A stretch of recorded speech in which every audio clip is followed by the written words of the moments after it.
আজকের দুপুরের মেনুতে রয়েছে মুগের ডাল, পেঁপে সেদ্ধ, আর তার সাথে রয়েছে ভাত হচ্ছে কোলাম রাইস। ভাতের মধ্যে আলু সেদ্ধ দিয়েছিলাম, তাই ভাতটা ওরকম উবড়ো খেবড়ো হয়ে রয়েছে। আলু সেদ্ধটা মেখে নিয়েছি একটুখানি সর্ষের তেল, কাঁচা পেঁয়াজ আর কাঁচা লঙ্কা দিয়ে। বেগুন আর পটল পোস্ত একসাথেই রান্না করেছি। পটলটা অয়ন খাবে, বেগুনটা আমি খাবো।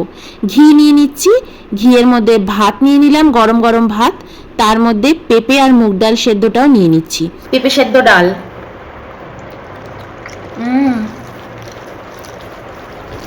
অয়নকে যাই করে দেবে ভালোই বলবে। নুন ভাত দিলেও ভালো বলবে, খারাপ বলে না।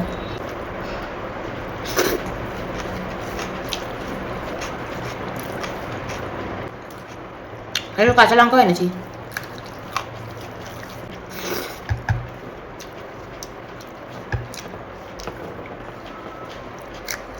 দারুণ লাগছে।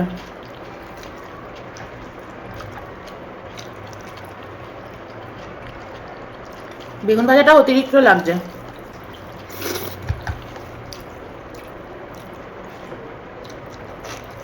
আমার যে কোনো জিনিস, এই আলু ভাতে কাঁচা পেঁয়াজ দিয়ে মাখলে আর কাঁচা লঙ্কা দিয়ে, আর কিচ্ছু চাই না, দুনিয়ার কিচ্ছু চাই না। সবচেয়ে ফেভারিট খাবার। লঙ্কাগুলো হেভি ঝাল। অয়নের বাড়িতে যা যা লঙ্কা পড়েছে অয়ন আবার সেগুলো গুছিয়ে গুছিয়ে রাখছে সাইডে। আমি আমার লাইফে না ফার্স্ট রান্না যখন শিখেছিলাম, শিখেছি বলে আমাকে তো কেউ হাতে ঘড়ি দিয়ে শেখায়নি। ফার্স্ট রান্না করেছিলাম কিন্তু পটল পোস্তই করেছিলাম নিজের বাড়িতে। তো আমার এক বান্ধবী ছিল, ও এসে শিখিয়েছিল। আমাদের বাড়িতে তো এলাও ছিল না আমার রান্নাঘরে ঢোকা। চল পটল আছে, পটল পোস্ত খাবি? আমি তো রান্না করতে পারি না, পপিতা বুঝলে তো আমাকে দিয়ে করালো। আর আমার বান্ধবী হচ্ছে খাস ঘটি, লাস্টে পোস্ত বাটাটা অ্যাড করে দিয়েছে, মানে জলের মধ্যে উপর দিয়ে কাঁচা কাঁচা পোস্তটা। তো আমার তো ভালোই লেগেছে, আমি তো অত বুঝতাম না। তা মা এসে পরে বলছে পোস্তটা যেন কেমন হয়েছে, আমাদের মতন তো রান্না হয়নি, কিরম করে করেছিস?